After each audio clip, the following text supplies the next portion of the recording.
again, we're coming up on the holiday season. It's December. It's never a good time for anybody to move. And it's even just kind of difficult to get in there and transport and pull stuff out and just kind of do the work in the winter season. Yeah, absolutely.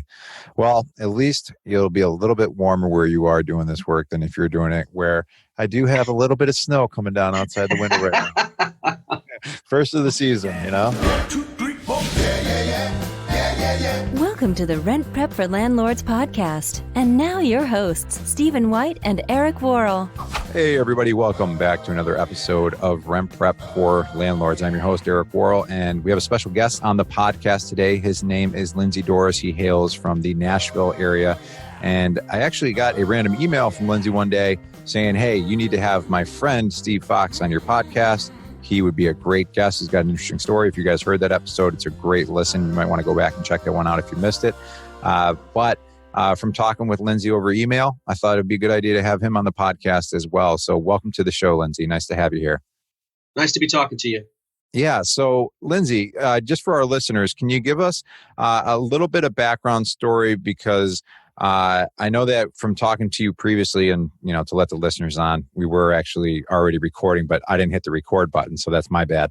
But a little bit about your background story, because I know that you worked kind of a traditional corporate America job in tech, but then you kind of stumbled into real estate. Can you fill our listeners in on what that progression looked like for you?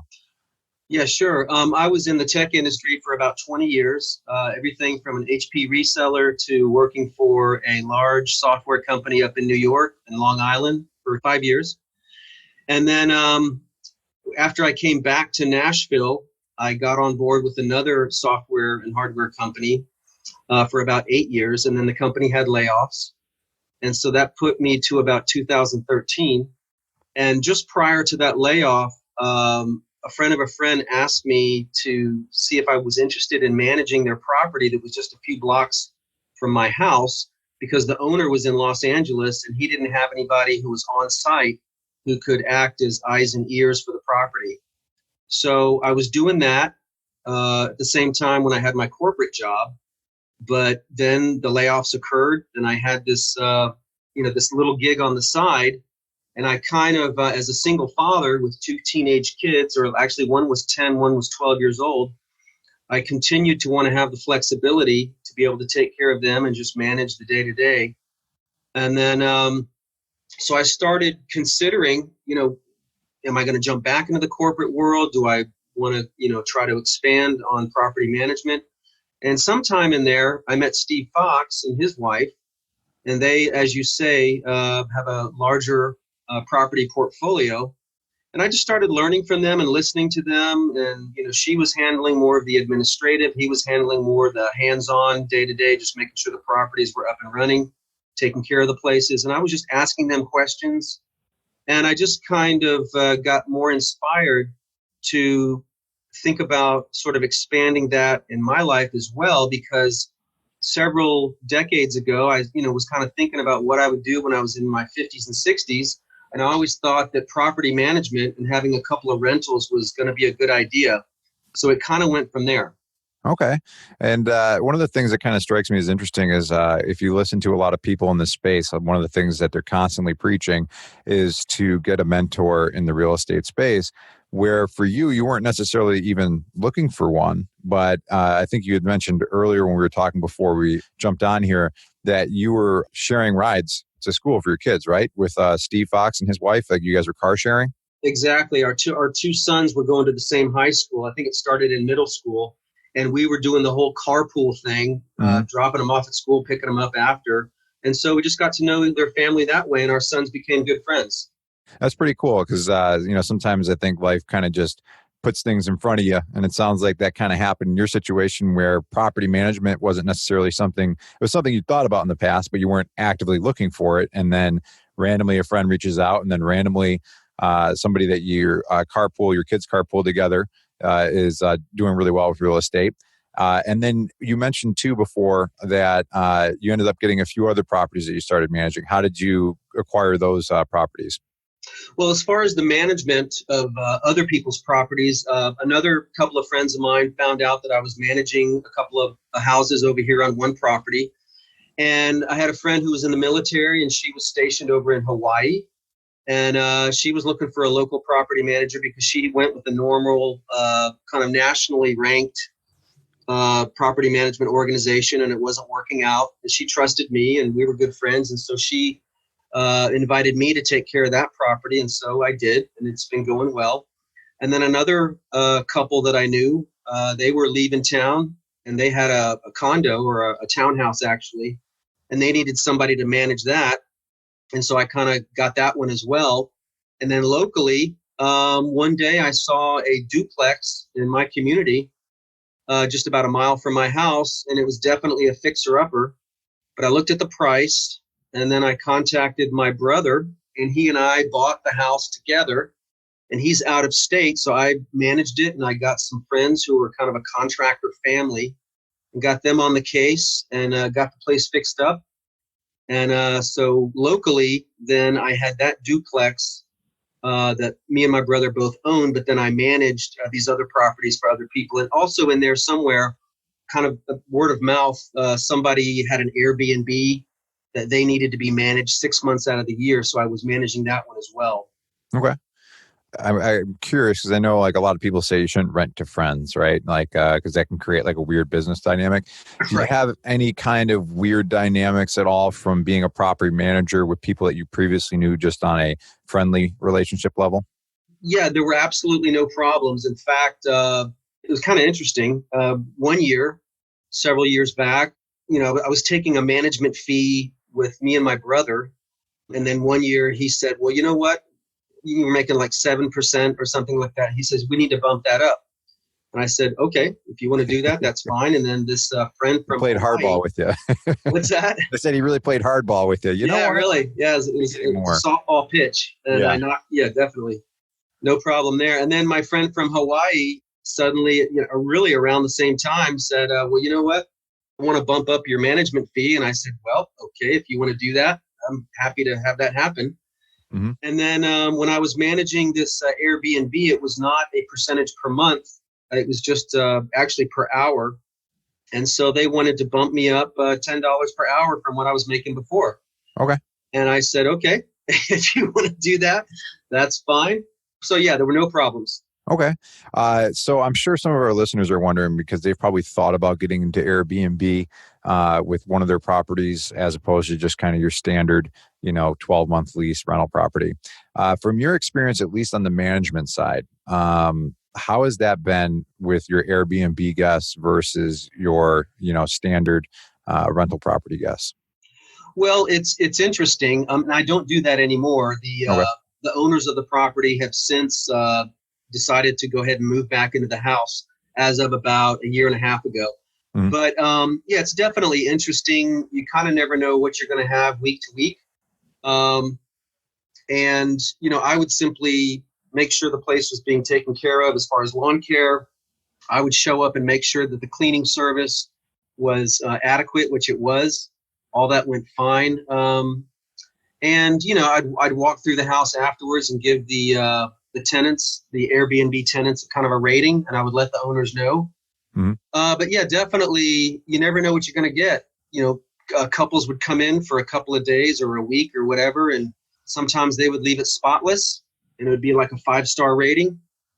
I think I graded them, from a scale of 1 to 10 to the owner, and other times, it was a bit of a mess. And so when you own the house and this was your primary residence before, and you've got plans to move back in, you're always kind of wondering as an owner, how's it really how are things going to be left? Is it going to be okay? And I do recall one time, in Nashville is really known to be a wedding party city. Mm-hmm. We've got wedding parties that come in for, brides, grooms parties. They come in all the time, and it's really a heavy flow. And so one time there was this groom's party that came in, and gosh, they were up. We got complaints from the neighbors. They were out on the front porch, like 20 of them, 1, 2 in the morning, playing loud music, causing a ruckus in the neighborhood. And that did not go well. Yeah. And so I'm sure sometimes it's probably hard to spot those situations when they're being set up in Airbnb. You don't really know if it's going to be a couple or 20 dudes that show up.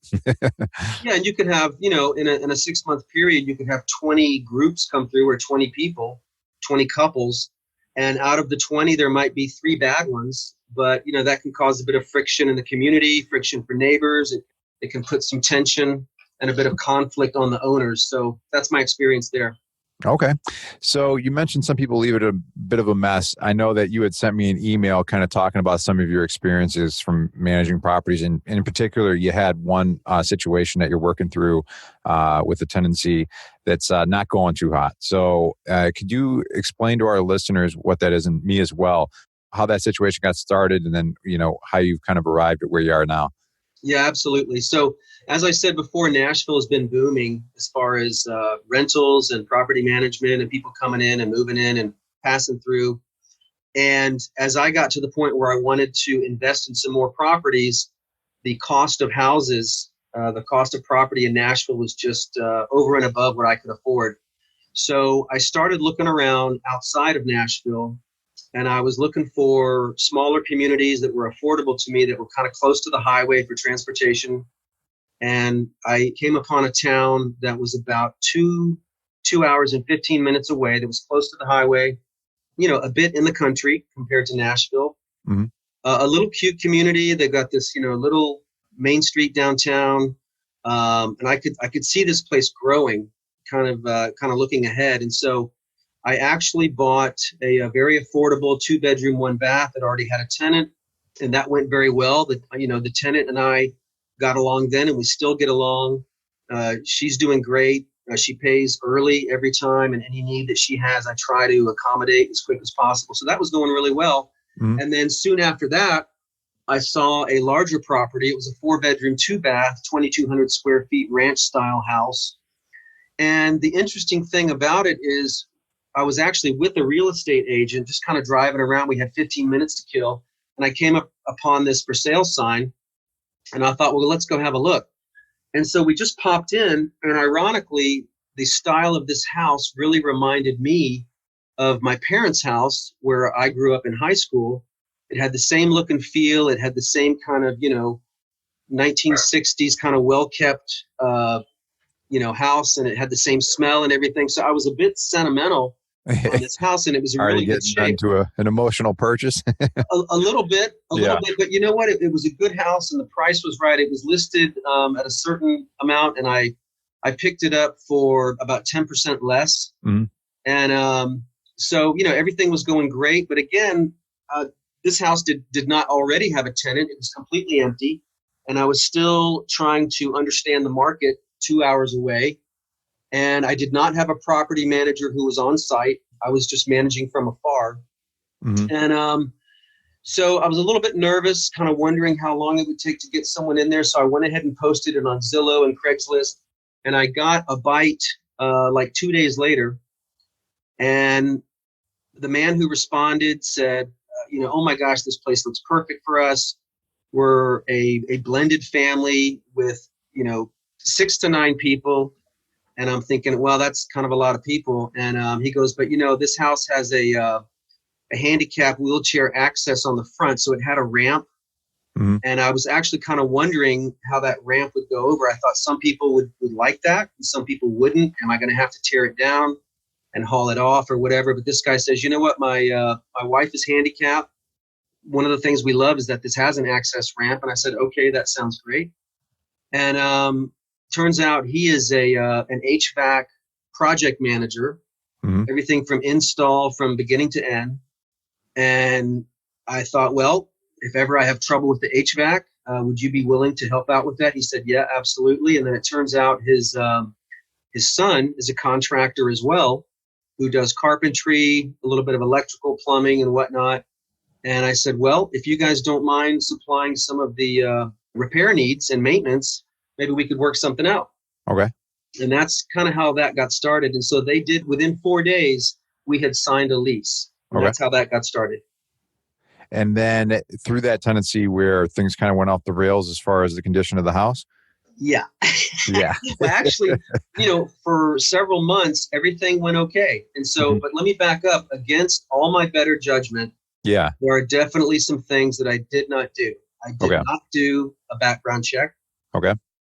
I was just kind of counting on, I had a customized lease in hand when I drove over and met the guy face to face before we signed off. But I had not met the family, which definitely a good protocol is to meet the family, see who's going to be living there, get a nice vibe and feel, to make sure everything seems okay. Yep. Do the background check, do the finance, the background check, make sure everything's looking okay as far as that history. And for what it's worth, I used Rent Prep for that. Okay. And but I did not do that. And I went ahead and signed and thought, I'm far away. These guys can take care of some repairs and maintenance from time to time, and it seems like it's going to work. And also, it's a lesser economic area, so I was going to rent the house originally for $850 per month, but since they had more people and more wear and tear on the house, I said, well, you know what? I need to bump that up to $1,000. Mm-hmm. And they said, yeah, okay, no problem. So at first they moved in with 6 people. And then they moved in some additional blended family members. And so we bumped it up and they paid the difference, the monthly amount and also the down payment. And so everything seemed to be okay. And a little while later, the HVAC was really needing to be replaced. But the father said, hey, I know where I can get one, a gas electric unit. And so within 24 hours, he went and I paid remotely for him to buy a brand new unit. And within 24 hours, he had it installed. Okay. And so that sounded very nice. And then there were some other repairs that they looked at and notified me about. And I got those taken care of and paid them. And so everything seemed to be going fine for about 6 or 7 months. Yeah. So it's kind of one of those situations, it sounds like, where you're kind of rationalizing a little bit as things are happening, because you're like, well, I guess they like the wheelchair ramp, or maybe that could work out better because he can, work on the HVAC system or whatever it may be. And you're kind of piecing it together. But while you're going through it, you also might have just a lingering concern or two that maybe you're kind of skipping some steps here and seeing how it's going, but it's going okay about 6 months in. Exactly. And with my other properties that were local, if anything happens, if there's an emergency, I can get to that property within, an hour. Yeah. Yep. But in this case, I kind of had to plan ahead. I kind of had to plan a couple of days out if I wanted to go pay a visit or do a walkthrough of either of these properties. I kind of, had to kind of think about that a week ahead and notify people and drive over. And it would pretty much take about half a day to take care of it. Do you think that if that property was local, because I'm sure we have some people who maybe are considering the same thing, like they're looking at a property that's 2-3 hours away. If it was local, would you have been less willing to kind of work out some deal where the person would have been working on the property? Do you think that it being farther away that appealed to you, or was that just kind of something that just appealed to you because it sounded like it might make financial sense? Yeah, I think so. I think if it was local, I would have been more cautious. I definitely would have gone ahead and done a background check, because in the Nashville area, it's definitely a renter's market and it's an owner's market. You can actually pick and choose. But in this market, it was a bit different. So that's why I was kind of taking chances. Okay, gotcha. All right. So a little bit because of the location. Yeah. You didn't have the right to be as picky. Exactly. In that location as opposed to what you've been used to in Nashville. And the first thing I should have done was to get a property manager who was local, but I did not do that. Yeah. And do you think you didn't do that because of just time considerations, cost considerations? What was the rationale behind that? Honestly, it was not time considerations. I was just sort of taking a gamble. I was taking a chance because, I had an HVAC guy and a son who was a contractor. Mm-hmm. And I thought, this seems like it's working okay for about 6 or 7 months. And so I thought, well, things are going okay. But then soon after, as you know, things fell apart. Yep. Okay. And then before we get going to the next section, the other thing I was going to mention too for our listeners, of course, you don't want to discriminate based on familial status, but depending on the town and the ordinances, there may be a point at which, they're past their maximum occupancy limit. So that's something that you can consider if you got somebody who's going to move a ton of people in. And the other thing that you could probably consider too, if you're looking back on this one, is running a background check on anybody over the age of 18, because it sounds like he has a son that was living with him. That met that criteria, because you might meet the person you met just the father, but then the 25-year-old son might have just been evicted from 2 properties with lots of damages and whatnot on his record or something like that you might be able to uncover, because that person's going to be living in the property as well. So, yeah, all things you kind of learn as you go along and figure out, right? Exactly. You're absolutely right. So what was the first warning sign that you got? Because, I mean, you've already sent me across the pictures, and the pictures are just, devastating to look at. It doesn't matter if you're a landlord or not. You just look at that and you're like, it's just sad somebody is living in those conditions. What was the first red flag? Well, it was 5 days before the lease was to be renewed. I get a call from the father, and to my surprise, he says, he goes, I'm moving out. And I think my daughter's moving out with me, and she was a young adult as well, and her husband. He says, I just can't stay here anymore, and I'm leaving. And I just want you to know. He goes, I realize we're going to lose our deposit. He goes, I've got to leave. And I said, okay, well. I said, oh, crap.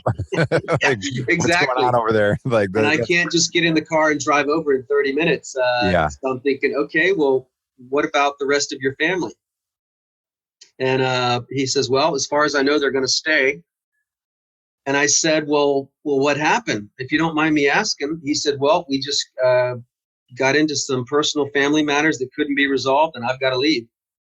And I was like, well, he's like, I'm just letting you know. I was like, okay. Did you have any inclination at this point that the house might have been in a horrible state, or were you just kind of blank? I mean, I know if I was in that situation, my brain would probably start filling in some storylines. Like, do you remember what you were thinking at that point? Yeah, absolutely. That was one of my biggest. Well, and the way things have gone so far, I thought, well, things seem to be working out okay. However, there were just a lot of people living in this space. And so I thought, well, there's definitely going to be some wear and tear. I get that. After a year or so, we'll see how it's going. And then if, things are good enough, they can continue, or maybe I just need to, find some new tenants. And so that's kind of what I was thinking. But definitely when this was going on, I thought, okay, what's really the shape of this place today? Mm-hmm. So that's kind of what I was thinking there. Okay. So I'm assuming at that point, since you were that close to re-signing the lease anyways, you're scheduling time to get out there, right? Exactly. So I'm thinking, okay, this is not working out. I've really, I'm behind the 8 ball. I should have done it sooner. I've really got to get a local property manager on board now. Mm-hmm. And so I did a little bit of research, and I selected one, who was definitely local, who had some experience. And so I got her signed up and signed a contract with her right away. She went over and visited the house. And since the lease was not renewed, according to the lease, it then goes month to month after that. Mm-hmm. And so then, she got on the scene and went out there a few times. And they actually, the remaining part of the family, they didn't pay the $1,000 a month. They then bumped it down because there were fewer people. Uh-huh. They said, well, we're only going to pay $850. And I was like, well, I'm not really happy about that. And I was talking to the property manager and thinking, well, let's see how this goes for a few months. And so they paid the next couple of months. And then the property manager kind of got an idea that things were not looking very good on the inside of the house. And so then the tenants at that time, they stopped talking to the property manager. Okay. And it had been several days, and I was like, okay, this is too far. Lesson learned. I got to get out there and hook up with the property manager, and we got to do a walkthrough and just really see the state of things. And then you saw the pictures of that. Oh my gosh, yeah, it's heartbreaking. I mean, you showed me the 4 pictures as well, so this place is in really good shape. And then, I mean, you've got it looks kind of like quarters essentially, but also lots of damage between the carpets and walls and all the rooms, the backyard. I mean, I don't even know if I really want to go there, but there was a deceased animal in the backyard, right? Oh yeah, a dog. I was walking around, through the house and then out around the back, and I saw the debris and stuff. And since they at one time had put up a small deck on the back porch, well, the son then decided to tear that down, so all the debris was out in the back. And did you want me to elaborate a bit on the way things looked?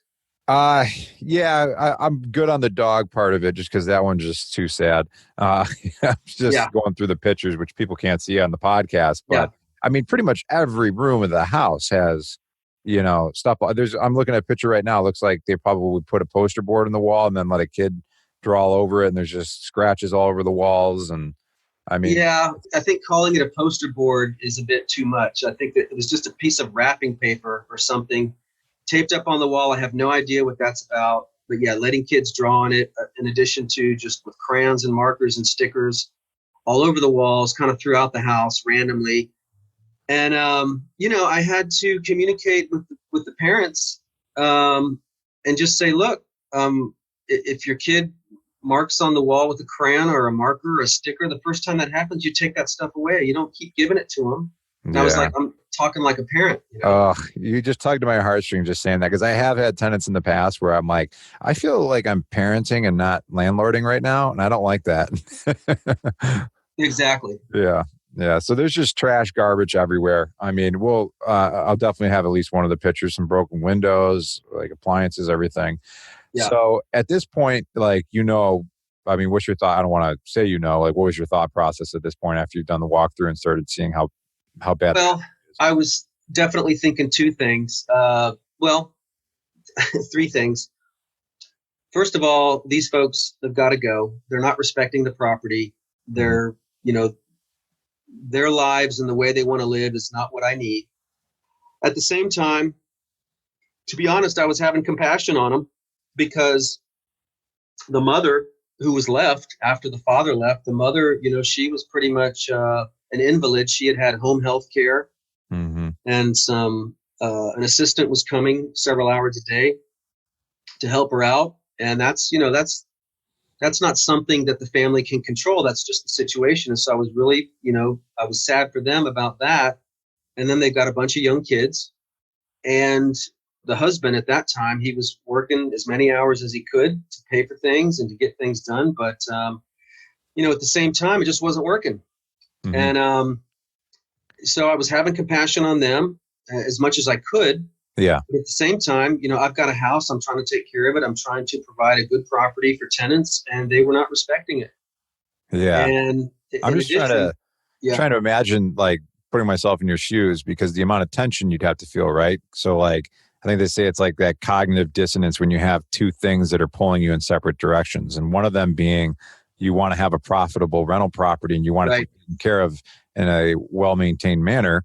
But then there's the human side of you that just wants to be compassionate to somebody who's in a awful situation, but at the same time, they haven't helped their situation, at least, the way they're treating the property, and they've, contributed to what the problem is. So you're kind of caught between these two things, stretching you in both directions. And you're like, how do I handle this? So what do you do at that particular moment? I mean, how do you go forward from there? Well, I'm trying to be a little bit of a businessman and have a heart at the same time. I'm trying to be a human and also a father and understand family dynamics and stuff like that. I don't want to just bump these folks to the curb. But at the same time, I gave them a very nice house to start. And as far as I can tell, I was a very good property manager for them. They needed a new refrigerator. I let them go pick out the fridge themselves. Drive down to the local store. You pick it out. I'll pay for it. You guys bring it home. We're all good. They needed an HVAC system. I got it paid for and done in 24 hours. Yep. So I was trying to be very responsive. So I felt like I had done my job. So with the help of the property manager, who is just more knowledgeable and experienced with the way things work locally and legally, I told them, I said, look, this is not working out. So I understand you guys have some circumstances that are either, within your control, but also out of your control. But I just need different kinds of tenants. The carpets all throughout are ruined. Yeah, I mean, some of them markings on the walls. The whole house is going to have to be repainted. I said, you know what? And with all the debris and stuff, and I said it's probably going to cost me $3,000 at least to get this home back in shape for renters. But I said, look, if you guys can move out within a certain time, I might even cut you some slack and give you 2 weeks rental for free. Okay.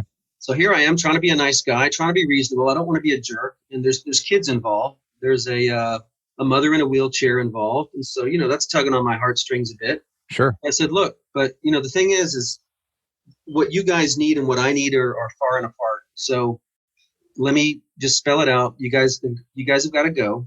I'm going to give you a month and a half. If you can pay for what you owe, because at this time they were about 6 weeks behind in payment. Mm-hmm. And I said, you know what? If you guys pay up what you owe, I'll give you 2 more weeks for free just to get settled and to get, to your next place. So you kind of did like a cash for keys scenario, but instead of saying, hey, if you can get out at this time, I'll give you cash. You said, hey, if you can get out at this time, you won't owe me 2 weeks of the rent. Correct. Did you get any of this in writing or contract, or was it kind of more of a verbal agreement? Yeah, with the help of the property management, she then went ahead and put a notice on the door with everything spelled out. Okay, that's good. And then with the notice, there was she also, took care of the legal matters with getting us scheduled for a court date as well. Okay. And then, I hate to presume, but I feel like, did they actually follow through on that 6 week plan, or follow through and pay you everything owed, and then you just got the 2 free weeks, or how'd that all pan out? Well, I kind of feel like they didn't, based on the question. Yeah, you're right. You can smell that coming. Well, it's, the old walks like a duck, talks like a duck, Yeah. This one's quacking very loudly. Yeah. So yeah, absolutely. So I was trying to be reasonable, and I kind of laid it out for them, but I think in their minds, they felt like they were doing their best. Mm-hmm. What they had to work with their family and their lives Sure. and stuff. And they felt like I was the bad guy. Yeah. And I was, kicking them to the curb. Yeah. And so they said, well, if you're kicking us out, we're just not going to pay anything. Yeah. And that's how it is. And that's what we expect. We expect them fully not to pay anything until the court date. And then hopefully things will take a turn, and, I'm going to lick my wounds and be better for it and learn some lessons. And hopefully they can learn some lessons on their side as well. Yeah. So what's the state of the rental right now? Are you in the repair stage, or where's it at right now? They're still there. Oh, geez. And exactly. We've got a court date at the end of this month. Oh, I'm sorry. 30th. I missed that. Yeah, that's okay. We've got a court date coming up November 30th. That was the earliest court date we could get. And I do have to get some follow-up with my local property manager. And Is this going to be your first eviction then? Yes, exactly. So this is my first time down this path. I've heard of horror stories. I had what I would call one personal bad tenant in the past. But yeah, other than that, things have gone really well. So this is my first time, and what a doozy it is. Would you say, just to get back to the property manager discussion, having a property manager through all of this part of it, is it, been really beneficial for you? Or, how's that? Yes, absolutely. Yeah. This property manager definitely has a good bit of experience. She also comes from a franchise background with being a franchise owner with a nationally ranked plumbing company. Mm-hmm. So she's got some extra skills there as well. Okay. And she just knows how things work in that area. And yeah. She knows the court system, the legal system. They know her. Yeah. She's very well engaged with that system on a regular basis. And so she's been really great to have. Okay. Yeah, I would think a property manager would definitely be worth their weight in gold if it's your first time going through an eviction, especially out of town like that, where even just getting over there to serve a notice on the door, like that's going to be a 4-hour process for you, or, Yes. Yes. So, yeah. Well, what are you doing? Like, where's your mindset at now, knowing that you have this looming court date coming up pretty soon? What are your thoughts? Well, I'm looking forward to it. And also I'm kind of a little bit anxious to get back in the house. Mm-hmm. Number one, to see how they left it. And also number two, I'm guessing they're probably going to leave a lot of cleanup. Yeah. So knowing what you know now, not even just because we have discussed this a little bit in this particular situation, you said that you probably would have handled background checks or done a background check and looked at some other factors, had a property manager out of the gates for this property. Yes. Would you say too that you kind of, one of the common themes we hear is that people rush to get somebody in because you want to get cash flow started. Do you think that kind of played into the factors with this too? Oh, absolutely. All of that, the lack of background check, the trying to get someone in there, trusting some things about these tenants on the front end that was really against my better judgment. All of that was emotional. Yep. Totally. Even the property itself, you said, was kind of emotional as far as. Exactly. I told my brothers and sister, I looked at the place and I just told them right away, I said, wow, this place is just a tiny bit of a smaller version of our parents' place. And I showed them pictures and, even some of the woodwork and the fireplace and the carpets, all of that was just like a spin-off of my parents' house. So yeah, totally emotional, lesson learned. And hopefully, I'll never do that again. Yeah. Do you think that you'll still be looking for more properties in that town, or what's your future plans? Are you just trying to get through the end of the month? Yeah, actually, definitely. I think I think the area is a good investment. It's gone through some economic hard times, but there's a big company moving in that's going to hire about 1,800 workers. And it, like I said, it is a small town, so that's a significant ad. They've already broken ground on the business. And so it's looking really good. And I think the next tenants, actually through the property manager, because she's so well connected in the area, she's already got another family, parents and 2 teenage kids, so 4 people. She's already kind of got them sidelined to move in for this property. And so she's already talking to them. So that's already looking good already. Oh, that's awesome. I mean, just something like that, just being able to, expedite the vacancy time frame where, maybe you only need a month to get the place fixed up and get somebody in. Hopefully that's the case. But yeah, I think a month, I mean, again, just kind of what I'm predicting based on what's happened so far, a month would be a dream. Yeah. 2 months would be probably in the middle. Yeah. 3 months, I'm thinking might be likely. And we're coming up on the holiday season. It's December. It's never a good time for anybody to move. And it's even just kind of difficult to get in there and transport and pull stuff out and just kind of do the work in the winter season. Yeah, absolutely. Well, at least it'll be a little bit warmer where you are doing this work than if you're doing it where I do have a little bit of snow coming down outside the window right now. First of the season, Up there in Buffalo. Yeah. It always, it looks pretty in November, December, maybe even January. By February, not so much. But yeah, well, I am going to be grateful for that because you're right. It's not going to be as cold down here. Yeah. Well, Lindsey, I think this is a really interesting story that you have because it's really, it's real for a lot of people. It's something that a lot of landlords have either gone through or may have to go through at some point. And what I've come to realize with property management and dealing with people, it's so much of it's a learning experience and then growing from that and getting through it. And where you are right now, to me at least, it sounds like you got your head in a really good place with where it's at, because it is a tough situation to go through. But you seem like you're keeping pretty level-headed and you don't seem too bitter about it, which I feel like some people that might kind of just ruin the whole experience for them. Yeah, I don't wish bad things on this family at all. I hope that they can move on and that, they can find a place that's best for them and have a good, property owner situation for them. And that, some of their personal struggles, just like we all have personal family struggles, I hope that those things can get better. So I don't have any ill will toward them at all. It's just, a different kinds of folks. And, I'll be a little bit wiser going forward. And I just hope that, some of the mistakes that I've made can benefit some of your listeners. Oh, that's awesome, Lindsey. I appreciate you opening up and sharing your experience, and I'm sure a lot of our listeners do too. Just thank you for your time. I really appreciate it. Right on. It's been good talking to you. All right. Good luck and take care with the property and keep us posted. Yes, sir. Will do. All right.